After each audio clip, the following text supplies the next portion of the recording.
All right, well, welcome everybody to the first of this year's, at least, program that we're calling a workshop for providing tips for aspiring authors and publishers.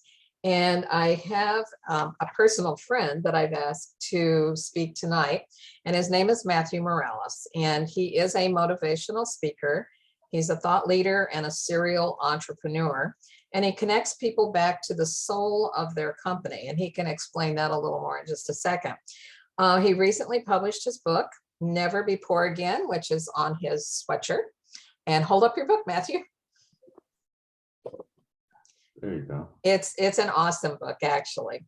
And it's a guide to money as a spiritual practice.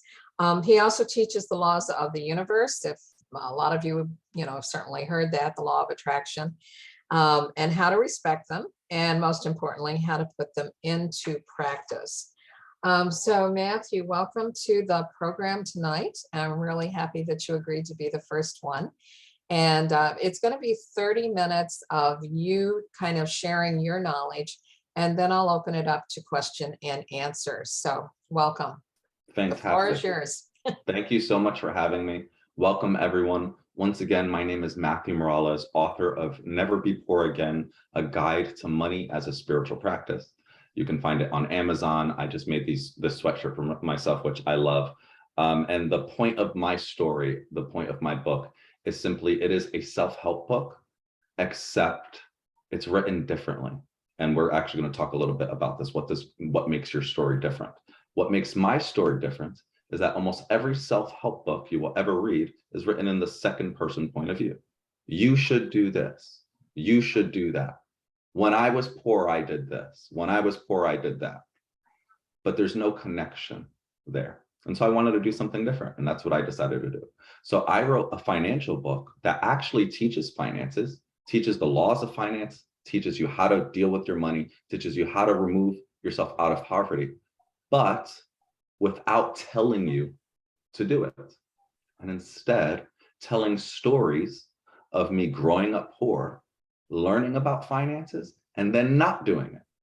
And then becoming broke, even more broke, and then learning more about finances and trying to practice it, and then breaking the rules, and then becoming even more broke, and then joining the military and being broke after that, and starting a business and being broke after that. And after so many years, trying to understand what is going on. Why am I taking all these books in and still broke? Like, what is going on with me?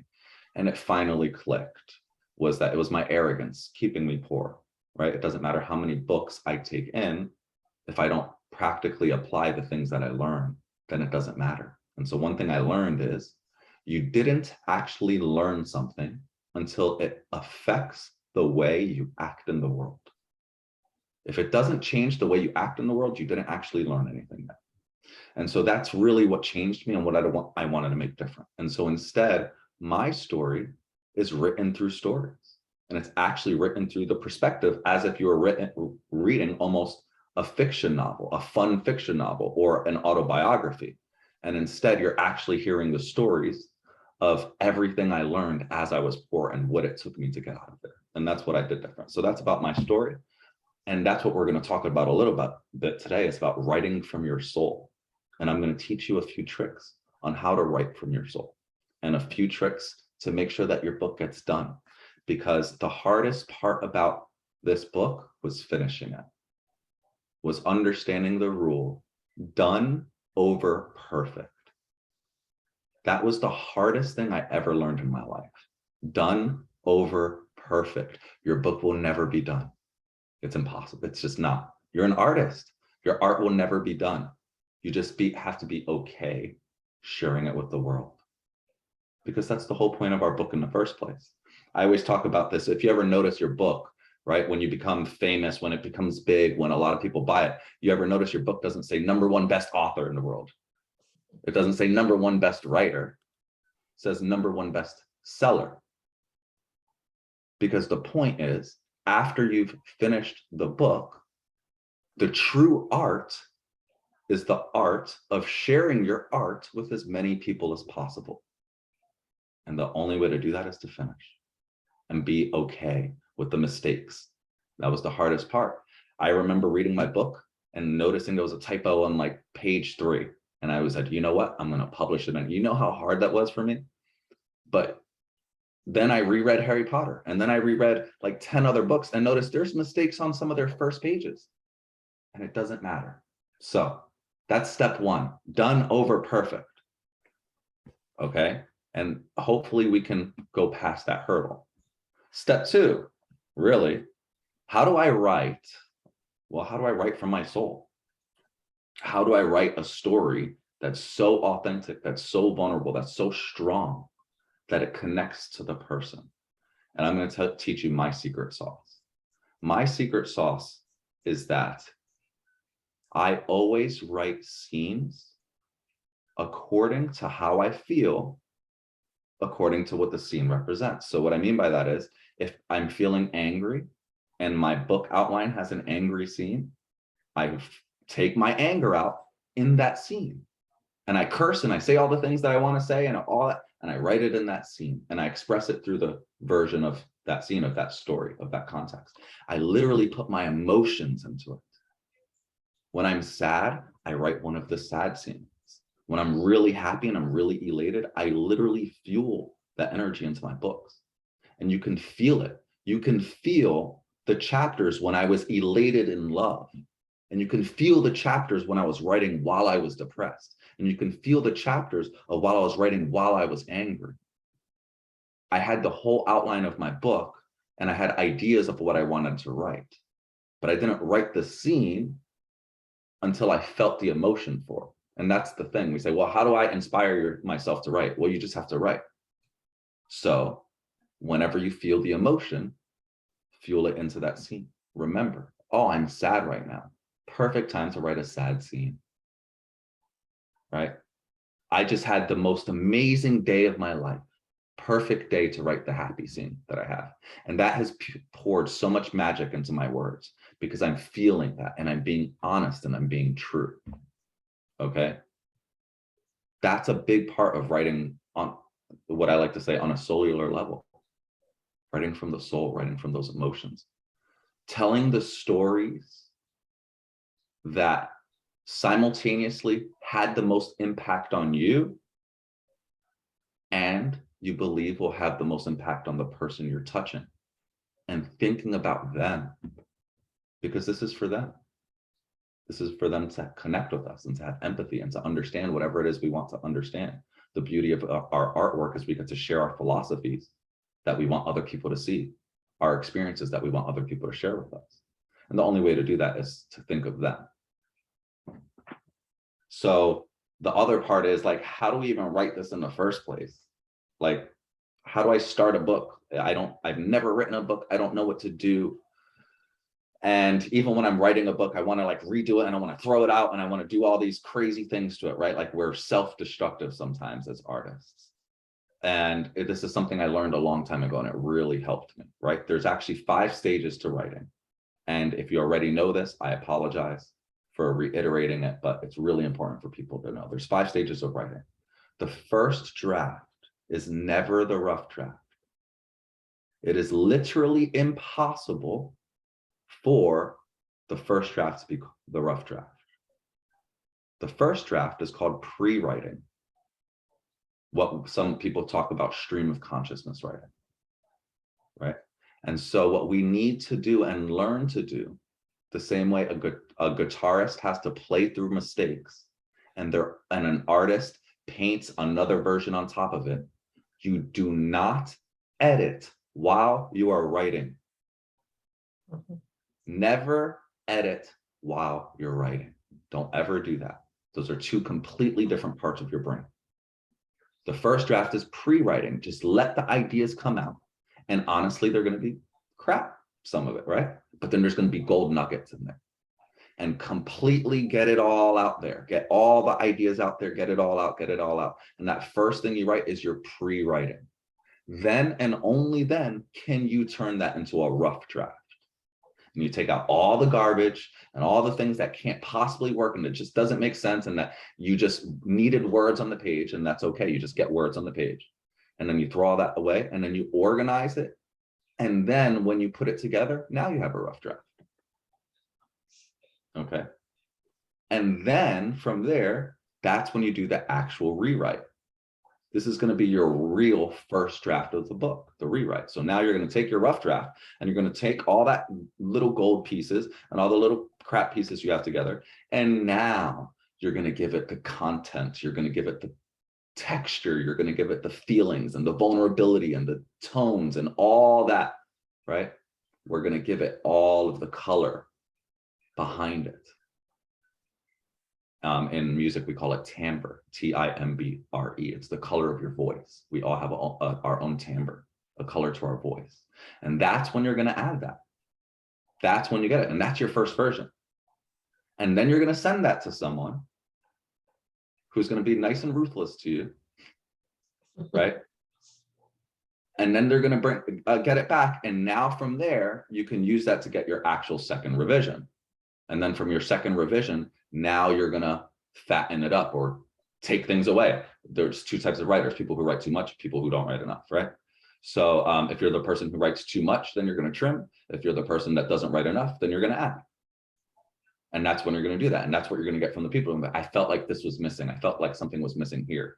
And then finally, that final draft is after that. And then you make sure the poetry and the editing and the typos and all that stuff, then you take care of that. But that changed me as understanding the first draft is not the rough draft.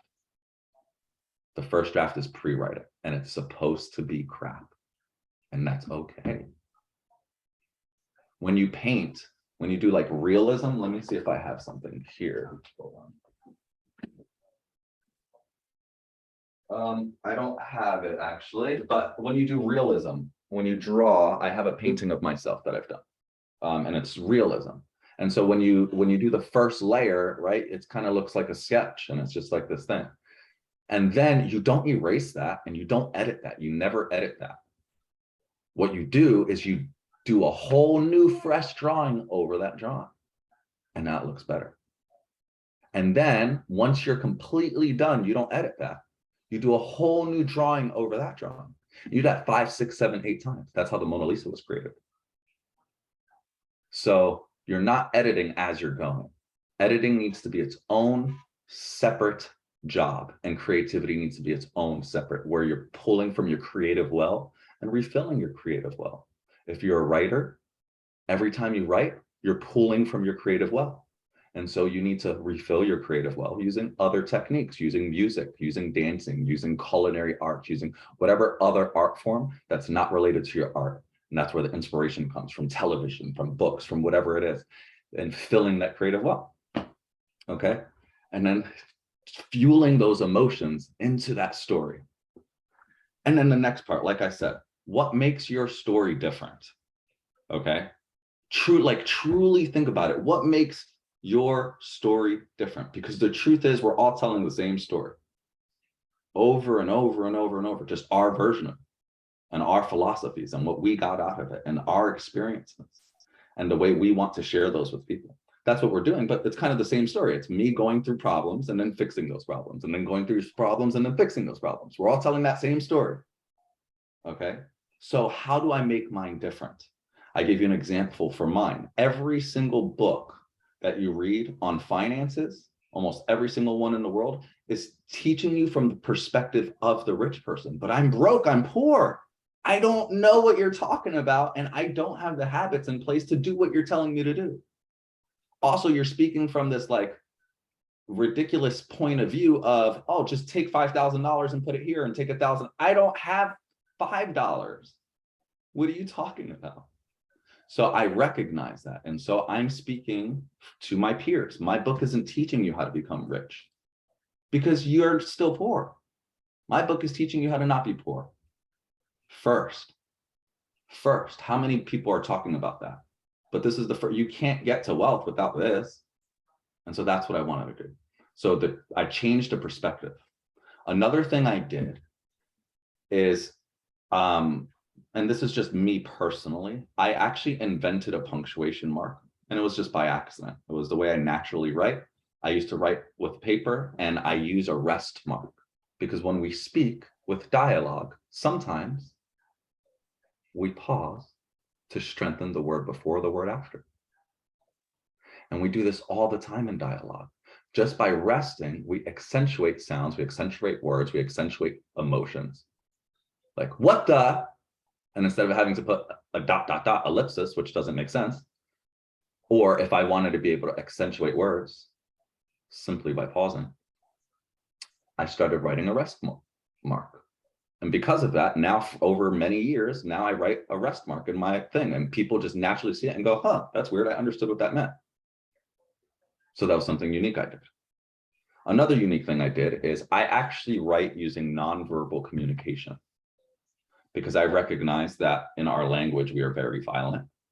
I've realized that growing up, I was an angry person. And even though I was a positive person and a happy person, a lot of times, if I got angry or just the way I spoke in general, without recognizing it, was very violent.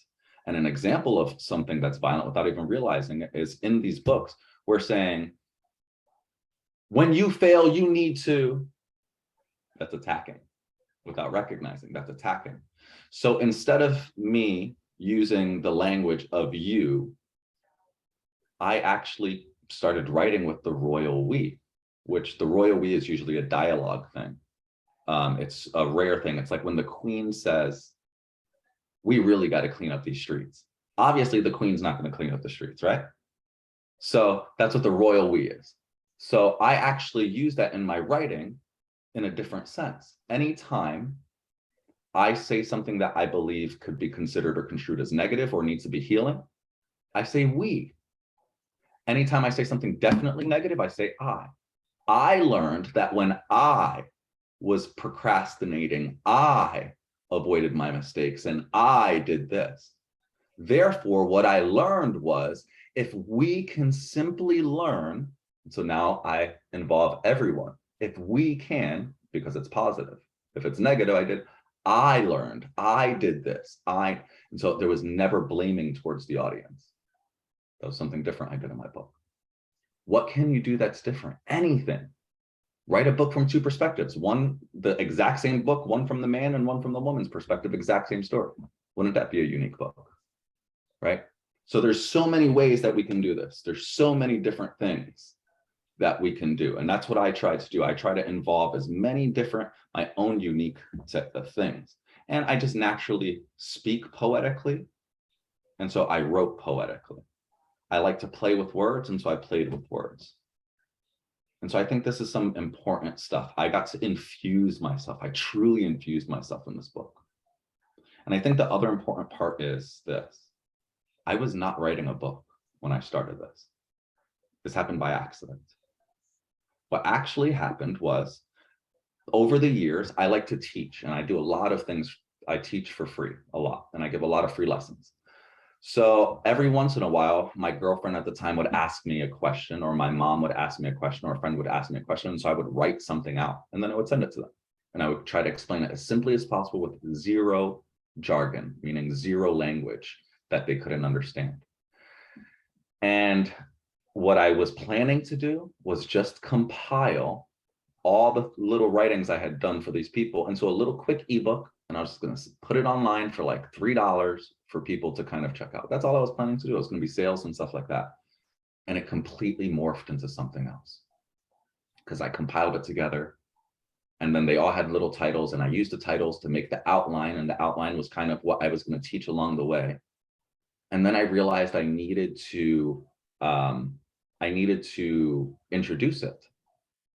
And so then that was my first time I wrote chapter 1, the intro. I wrote it right there, and it's still the same way I wrote it the first time. It's actually the only one that never really needed to be edited. The editor said, thought it was crazy that it didn't really need to be edited, other than little typos and stuff like that, but storytelling wise. I fell so into it, so engrossed. I just told this story that really introduced everything. And then my editor, who I had just hired, said, oh, wow, you're an actual writer. And I said, no, I'm not. I'm not a writer. She said, well, yeah, yes, you are. That was like a great chapter. I said, no, I'm not a writer, which is funny because I have something to say about this. But she said, no, I've read and worked on a lot of books, and that was a really good chapter. That was really well done. Like, I was captivated. And that inspired me to try another one, and another one, and another one. until I had 16 chapters and I had a book. So anyone can write if you really have that desire. But I was not planning to write a book. This was magic. It came out truly out of my soul. And that's why we talk about writing from your soul. It literally came out of my soul because it only came with the purpose of helping.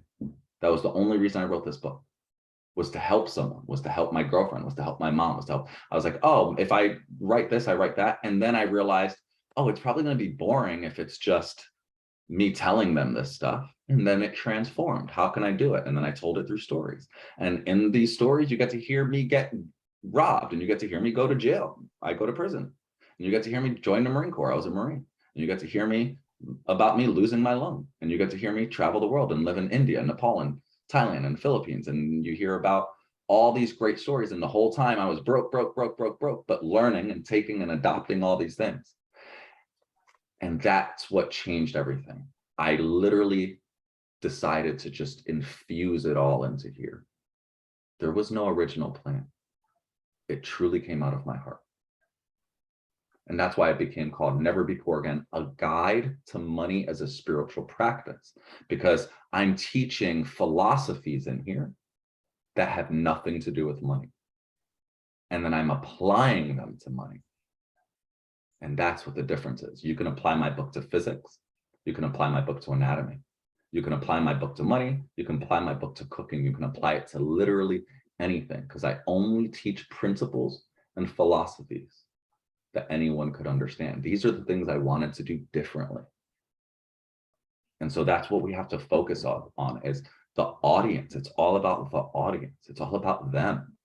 The cover of this book is designed to be as pretty and calming as possible. I found someone and they said, what do you want? I said, I want someone to see the cover and simultaneously feel wealthy and extremely peaceful at the same time.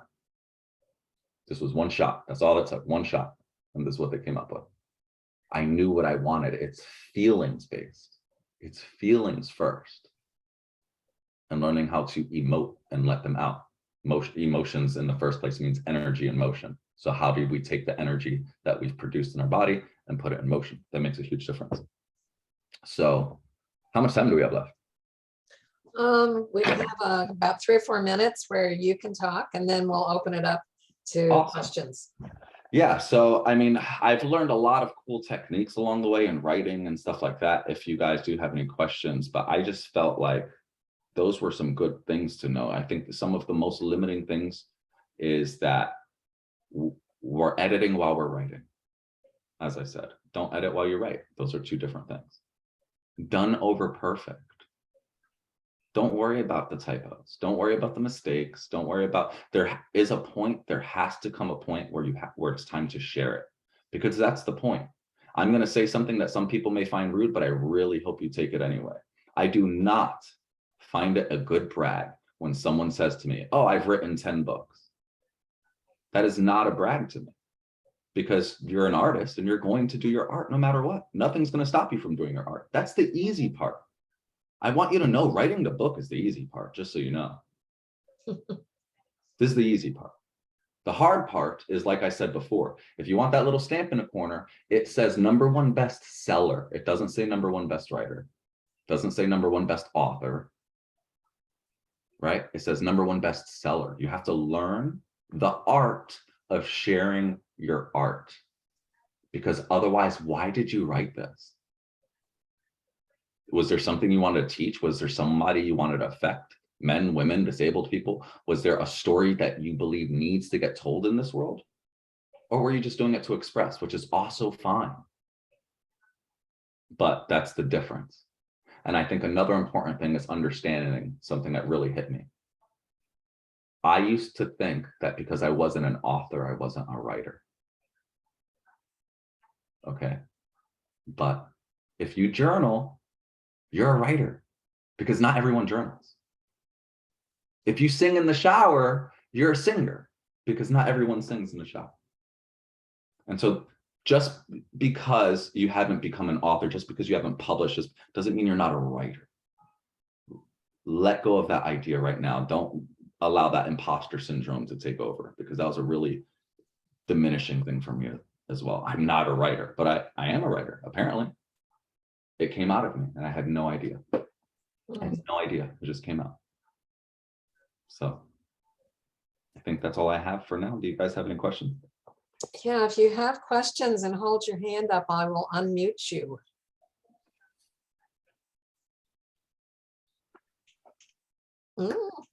Well, let's see. Let me come up to Joni. Joni, I'm going to ask you to ask a question because you've written a lot. Yeah, I do write a lot of, I write a totally different genre though. I write children's books. Oh. So it's very different than what you do. Very different. Very Totally different market, totally different market. But I enjoyed very much what you said, and especially that you need to give yourself permission to write crap. That is so true. And I think that really gets in the way of so many people who they think everything that they write should be great. And it doesn't. You have to write junk before you could turn it into anything magical. So that was wonderful. I thank you for that. That was great. So Sure. I don't understand, when did you actually start writing though? At what year, like in your journey, did you So start? I wrote the book about 1.5 years ago, I think, and it took me 1 year to write it. And what inspired you to actually write it? Like, was it right after you came out of the military, or? Actually, my daughter inspired me to write it because I was teaching a lot of classes on finances and business and things like that. And I'd be like, hey, babe, I'll be back in an hour. I got to teach this. And, you know, you can pay attention if you want. And she would say, Dad, they all ask the exact same questions. And you give the same answers. Why don't you just like write it down for them and send it to them like a book or something?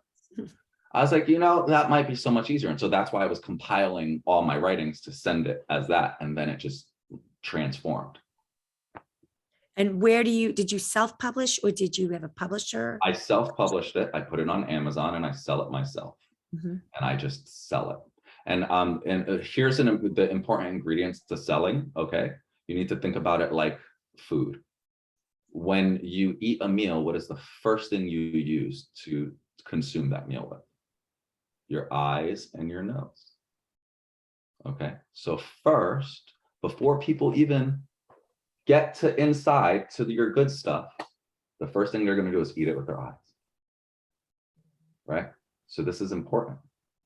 You need to have a really beautiful cover that really catches their eye instantly. That's step one. The same way food, you smell something and you walk from one room to the other room to get it. And then you see the plating.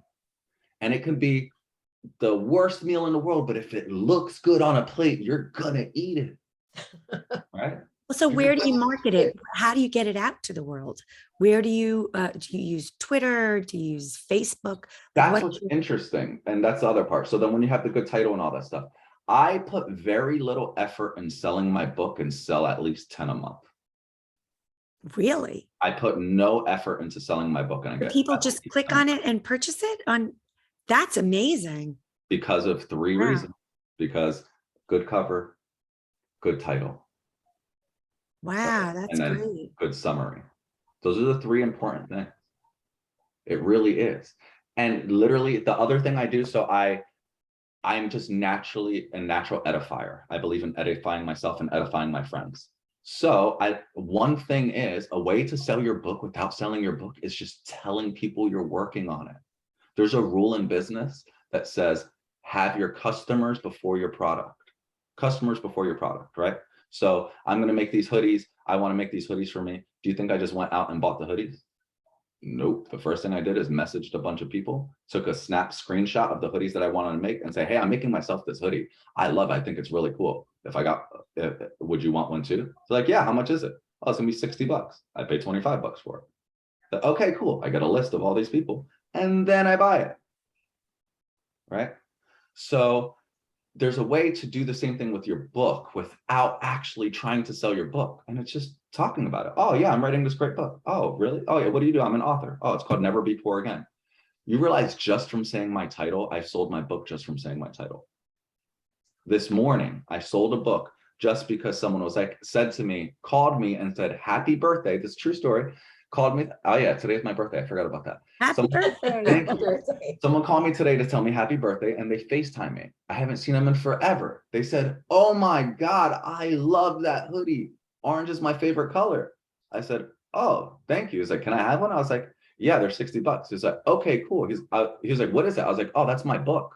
He's like, "Never Be Poor Again." Man, that's a great title. I just bought it. He doesn't know what it's about, but it's called Never Be Poor Again. It's an action. If I would have wrote, I will never be poor again, that's still weak. You know, let's never be poor again, weak. Never be poor again. That's something you can state. It's a declaration. There was purpose behind everything I did in here. Behind the colors, behind the cherry tree, behind the title, behind the font, everything had purpose. And the purpose was to share it. That was the purpose. I want as many people to read this as possible. I truly believe that if 17-year-olds read my book, it will change their life. I truly believe if I could drop this book off in the hood, because I grew up in the hood, on a whole bunch of doorsteps, I would change a lot of lives. I truly believe I could give this to CEOs of companies who were born with millions of dollars and change their lives. I could, people that were broke and became millionaires, I believe this book will change their lives because I chose to do it in a specific way that I believed would have that effect. And I made sure everything stuck to that. All my words, all my philosophies, every chapter, even the colors, everything points in that direction. And that's why it sells itself. How did you hire your cover artist? Okay, so that was actually just coincidence. I used Fiverr, and Fiverr is sometimes really, really bad. And sometimes it's really, really good. I happen to get really, really lucky. And this person now happens to work with like Disney and stuff. So I just got really lucky. Oh, wow. You know, so any other questions? Anybody else?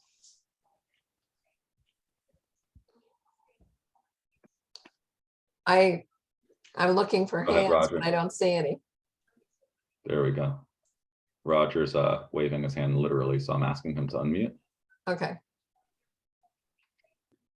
There you go. I think I did it. Okay. Well, thanks for taking the time this evening. Of course. I've gotten a lot out of this so far, and I think two things come across. One, you use the word I believe, I think I believe, or variations on that. Passionately, you think you believe all these things, and it comes across, and it just shows. So obviously, you put your heart into it. And so that's impressive. I like that. I want to grow up and be just like you. Thank you. Thank you. I appreciate you. I appreciate you. Right. It does. I don't, I'm confident in my desire to help with what I want to help with, not in my writing. I'm not confident in my writing. I'm not confident in my book. I'm confident that the philosophies that I learned and the struggles that I went through will help people in a similar position. Well, and another thing you said was get it out of your head. If you're not an experienced published writer, then you can still, I said that backwards. If you're not a published author, you can still be a writer. Yes. And I think that's the case here. And I found myself, I did something surprisingly correct. You said something along the line, just let your line of thought or your stream of consciousness go and just put it all down on paper and then rearrange it later. Exactly. And I guess I did that. Must have been something right. Good. For my first try. Stuff. Because this is the first try I've ever had at putting anything on paper other than a couple of paragraphs here or there. So I'm getting a lot out of this. I had no idea about the 5 stages of first draft, rewrite, so on and so forth, second revision, final draft, and then editing. I never really had any concept that was a real thing to do. Yeah, that's an important thing. And I don't know if any of you are fiction writers, but a good thing to do for fiction writing is so there's 8 points to a movie, right? And kind of similar to a book, right? So you have the denouement and you have the climax, right? And you have the setup and you have all that. So just write those 8 points and then take that 8 point and then break those 8 points down into portions of the book, sections of the book, and then break those sections down into actions and then into scenes. And so you can make an action scene and then reaction scene, an action scene and a reaction scene. And so then you can literally break it down into one sentence, the climax happens in one sentence, then the climax, what happens in one paragraph, then the climax, what happens in one scene and the one scene. And then once you have the whole book outlined like that, then write your book chapter by chapter following your thing, or pick according to the emotions that we talked about, which Richard was just mentioning.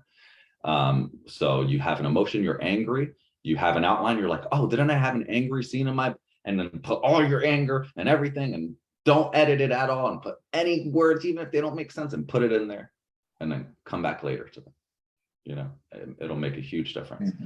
So I learned that working with a girlfriend of mine a long time ago was a writer, and she wrote a fiction novel, and I watched her do that process, and it was phenomenal. And I got to help her with that process, and it was really, really cool to watch her. And she wrote a whole trilogy like that, and she was able to write it really quickly because she had a sentence for everything and then a paragraph for what each scene was, and then just then stream of conscious wrote the scenes because she knew where it was going.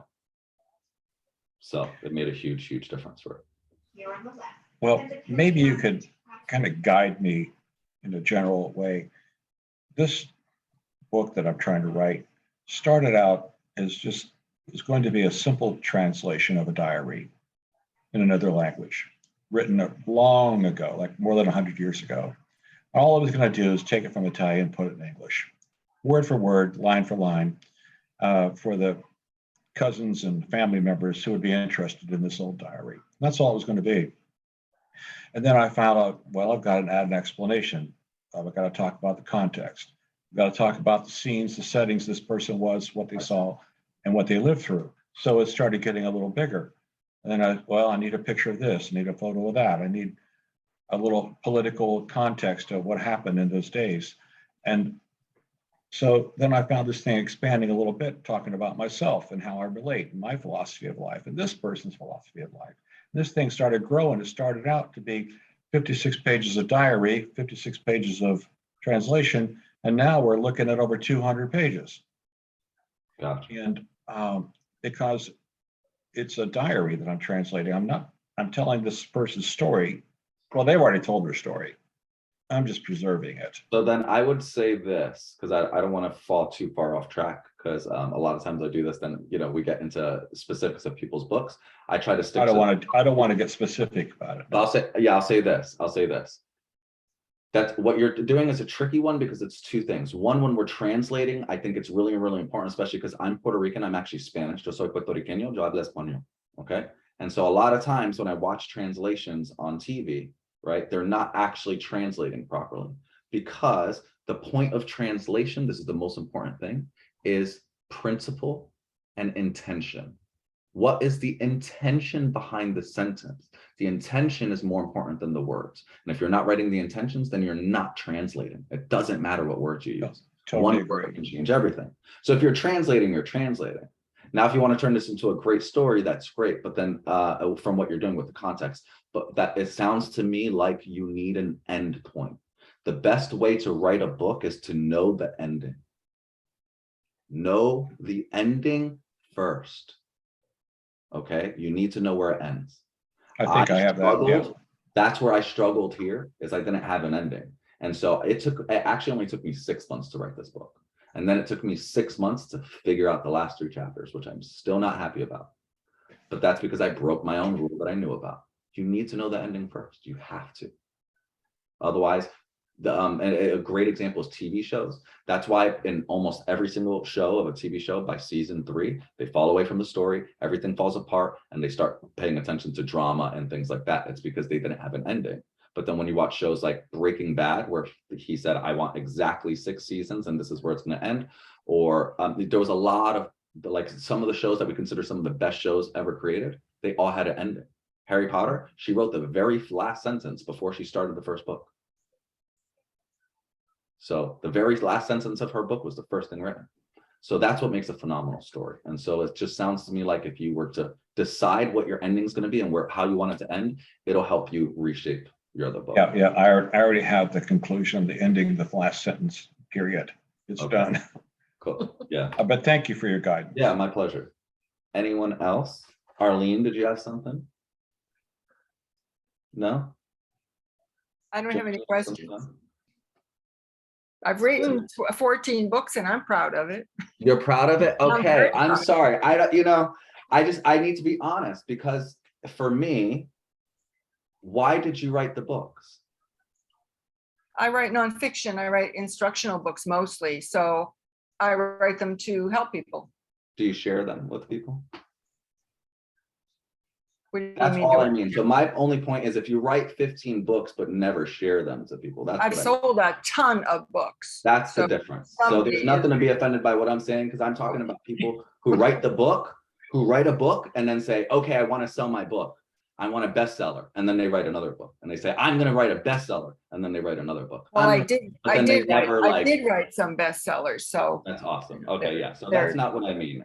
What I mean is just people who have the intention to write these books because they want to share them, but then never actually share them. Instead, they move on to another book and then they move on to another book and they never did the important part of what their desire was, which was to share the book in the first place. Yeah. If you're sharing the book, then you've accomplished your desire in the first place. You write the book to share.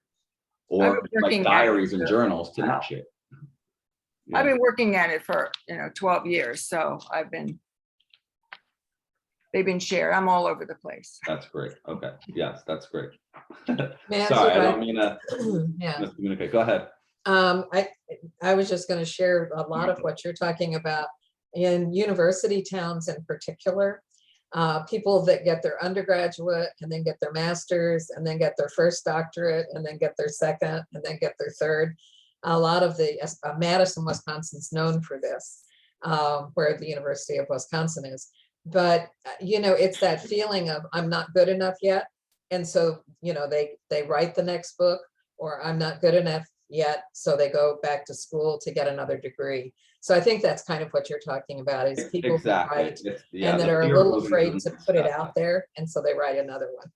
Exactly. Just the fear of moving to that next step, right? Yeah. Whatever that goal is. If your goal is to share your book and Exactly. you're not sharing your book, then you're not actually going for that goal. Martha, did you Right. want to say something? Martha, did you have anything you wanted to say? Well, yes, I did. What is your genre for that book? Is it self-help? Yeah, this book falls under self-help motivation. Right, because it also could be a memoir, right? It could, and that's what makes it interesting. I wrote it almost in the style of a memoir, and that's what made it different. So Well, I and the wrote- reason I asked that, the first book I wrote and published is a memoir, but I have regrets because I wrote it in story form like you did. And it had an important message of how I dealt with a tragedy in the family. And now I'm writing the sequel, which is more it's storyline again and more like a self-help, more than a memoir even, but in story form. And I'm thinking I should have made the first a self-help probably. But I think you can, and they say don't mix self-help and memoir. And I did. I thought I'm going to do something different. And I did. And I still have it under the genre memoir, but it really is a self-help book. that's I'm the glad to part I hear get that you back did to it that too. way. Yeah, that's the part I get back to. Don't listen to those people. It doesn't matter. #1 bestseller. One thing I did for a long time. Here's something I did for a long time. Okay. I have a lot of friends who are artists and they would sell artwork. I have a bunch of them behind me and they'd sell them for $400 or $1,000. And I'd say, you're selling them for too cheap. And they go, no, I can't sell it for more. I say, yes, you can. And no, I can't. And no one wants to buy it. I'm not an famous artist and all these things. And you know what I would do? I would walk up to their painting and I'd write $10,000 on it and it would sell. Yeah, that makes sense. That's really important. I could walk up to any painting. You can literally walk up to any painting and write $20,000 and it'll sell. Because it's not what matters. Or the part we're talking about isn't what matters of the genre or this or that. It's who we share it with and how we share it.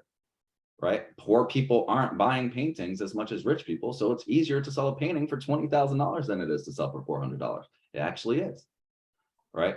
So that's an interesting thing about selling, it doesn't matter what you put the genre is. Ignore people when they say that. None of that matters. What matters is if I need 1 million people to see this or to buy this, I need 1 million people to see it.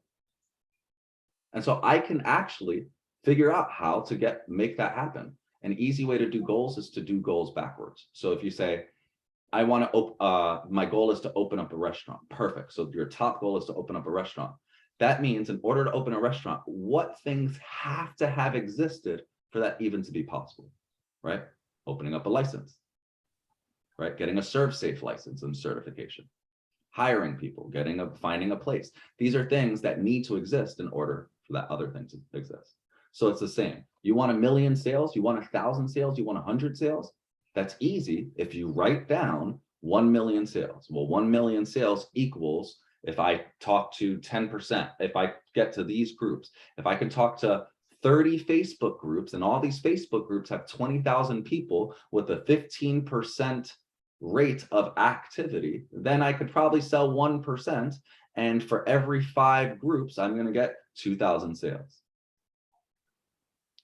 It's quantifiable. You just have to do it. And I think that's where a lot of people don't, do their homework. They don't figure out and break it back to what do I have to do? What do I have to do? Yeah. Exactly. What do I have to do? And you know what you have to do because you already know what needs to exist to make it possible. It just doesn't exist until you write it down. Mhm. That's the truth. Until you write it down, it doesn't exist and it's not going to happen. So you have to write it down. I want 1 million sales. In order to get 1 million sales, I need to do this. I want to be on the bestsellers list. In order to be on the bestsellers list, I need to make 10,000 sales for a minimum of 5 weeks to become a New York Times bestseller. That means that I need to gradually go from 5 books a week to 10 books a week to 100 books a week to 1,000 books a week because they'll promote me, right? So now I'm thinking, okay, how am I going to get 5 sales this week? And then what am I going to do to get 10? And where am I going to find these people? Where are the people that hang out that would read my book? I want mothers. Okay, let me find mompreneur Facebook groups. Let me find the hashtag mompreneur on Instagram. Let me send email, right? Just have to do it. And that's the part people aren't doing. So if I actually put in the effort, when I don't put in effort, I make about 5 to 10 sales a month. And that's when I do nothing. I mean, literally nothing. I talk to no one, I do nothing. When I put in a little bit of effort, I'll send 2,000, 3,000 emails, 4,000 emails. I'll quickly get 20, 30, 40 sales. Right. But it just takes the effort. You just got to do it. And I promise you, you know how to do it. You do. You know how to do every single thing you need to know how to. You really do. It's just about doing it. And that's the hard part. What's that saying? Jim Rohn would say, it's easy to do, but what's easy to do is just as easy not to do. That's why people don't become millionaires, because it's easy to become a millionaire, but it's just as easy not to, right? So another saying, there's no such thing as $1 million habits, only $1 million ideas.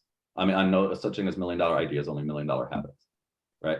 All ideas can be worth $1 million if you have the habits behind it. So if your goal is for no one to read your book and that's your goal, that's great. We call that a journal, call it a diary. If you're writing a book because you want people to see it, you have to talk to people. You have to share it. You have to make it digestible to the eyes, to the ears, to the sound, to the tongue, to the touch, everything. I even specifically chose a texture that feels thick and feels vibrant and feels like when you feel it, it's not like a normal book. Even if you even feel it, almost feels velvety. There's like this even a feeling of wealth to it. I made sure everything did that. Any other questions for Matthew before we close? Nope, we're all good. Yeah. I think I have a question. Okay. Is your I think you publish yourself. Is that right? Yes. Okay. Would there be an upside to having a professional publisher on your side to help promote this? Okay, so how would that work? That's a great question. My answer to that is being cheap is expensive. So if you do want a good book, you should get a good editor and you should get a good copywriter. and you should get a good publisher, any of the things you can do. But you cannot depend on them. If you want to get a publisher, great, but you are still responsible for getting your book out. You don't just say, okay, here you go, publisher, do something with it. They're not going to do anything with it. They just have connections. You still have to be active. And I think that's the hardest part of people is like, oh, I'm going to become part of the big six and do everything. Even if you become part of the big six, they still don't do everything. You still got to promote it. And the big six wants you to already have social, and they already want you to have a following, which means what? That they're taking the work off of your hard-earned work already. It's always going to be off of your effort. So don't be cheap and pay for what you can pay for. Get good editors, get good publishers if you can, whatever you can, focus on the parts you want to focus on. But no matter what, self-published or professionally published, you are responsible for sharing your book. You are responsible for sharing your story. You are responsible for sharing your philosophy. Only you. Yes, Johnny.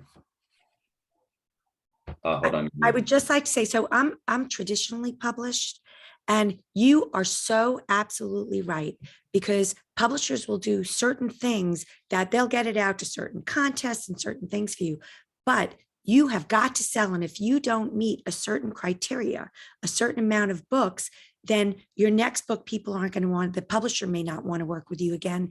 And other publishers will look at how much sales you have. So you absolutely have to, you are on the mark with that. Yeah, That you have to take charge, even with a traditionally published book. They do some of the work for you, and they put the book together for you, so you don't have that headache.